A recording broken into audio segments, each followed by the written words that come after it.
My name is Simon Caspersen. I'm Director of Communication here at Space10, which is a future living lab.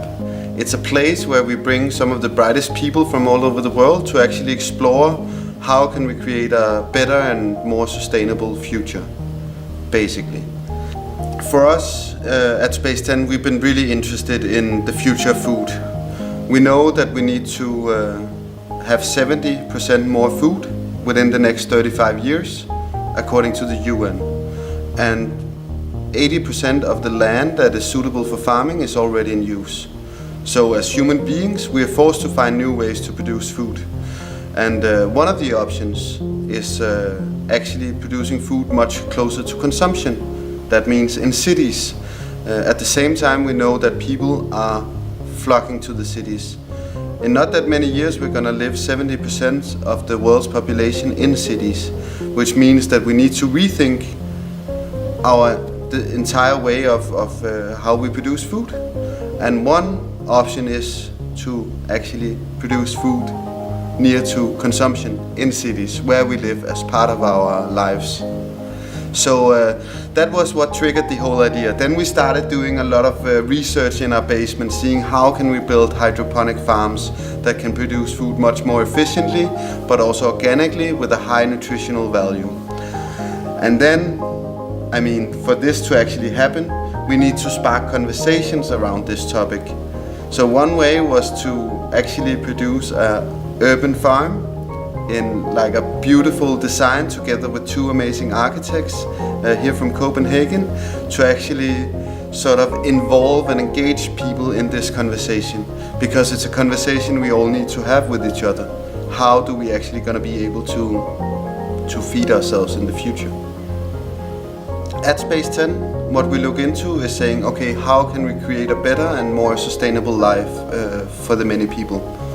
And we know that people are gonna live in the cities, and we also have some challenges to sort of figure out in a very near future. So one thing is looking into food, but we're also looking into production. Like how can we actually produce in a much more sustainable way than today inside cities? But we're also looking at living.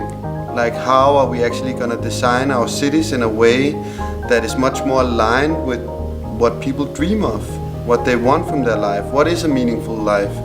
And these big questions is something that we explore in a lot of different ways.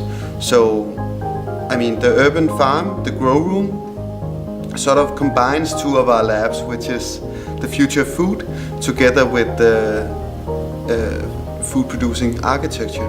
Like what kind of architecture do we need in our cities in the future? So, we have some big themes, which is one of them is circular societies.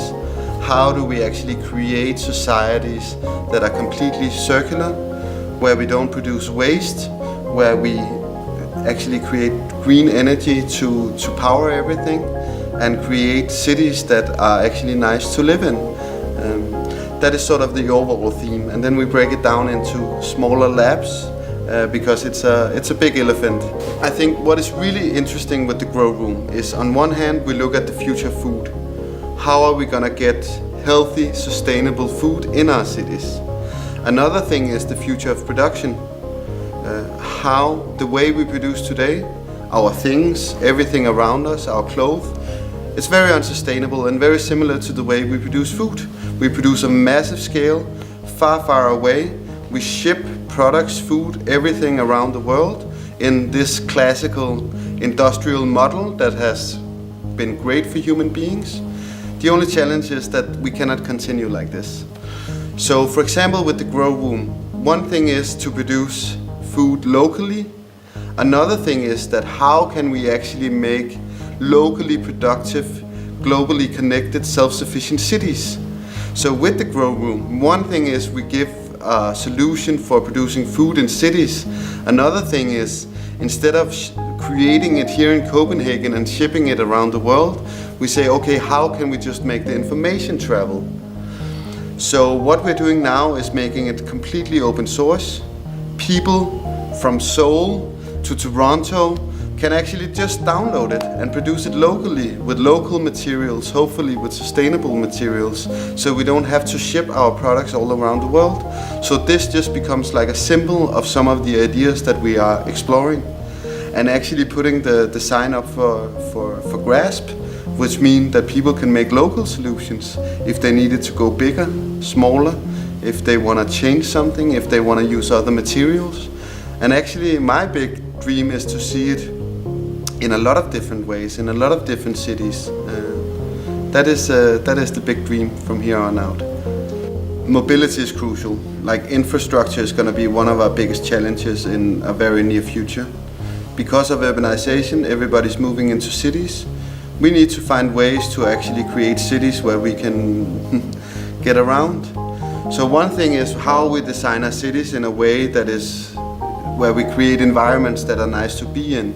But I think there's also something very interesting with mobility in terms of open source, in saying the solutions that we create locally, how can that benefit everywhere?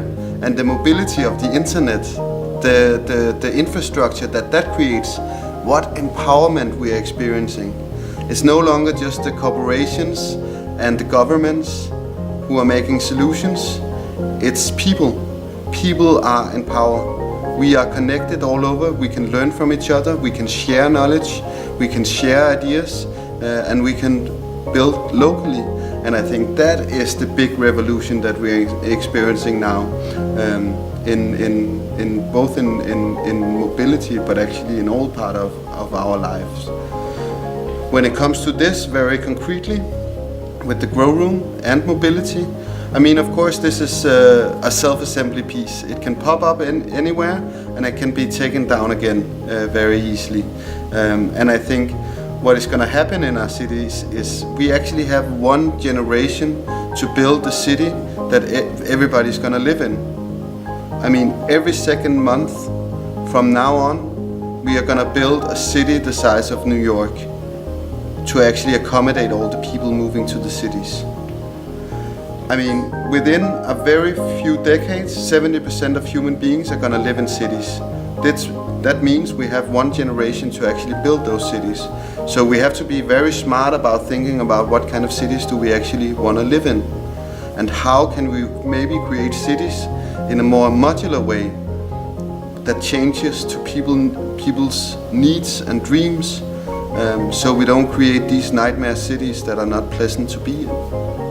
I think what is so fascinating now is that we are globally connected, but we also have people in power locally, which means I don't believe in one big solution that is gonna fix everything.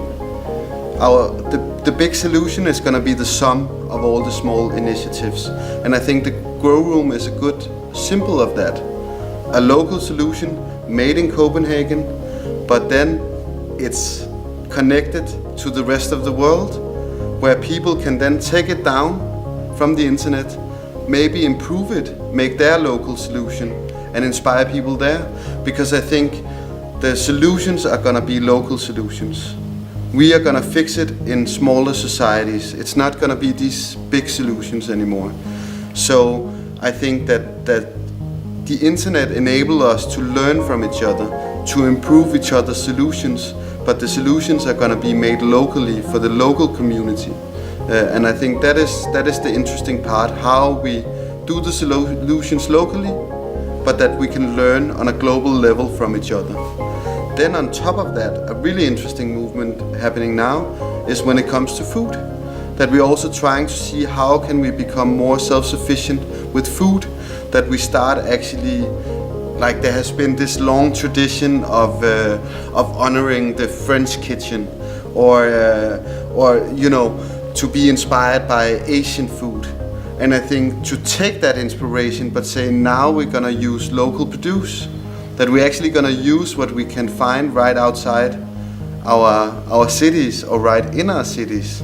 I think that is a really interesting movement, because I think everything ties back to how do cities become self-sufficient. I think that is the big challenge that we are addressing all over the world at the moment.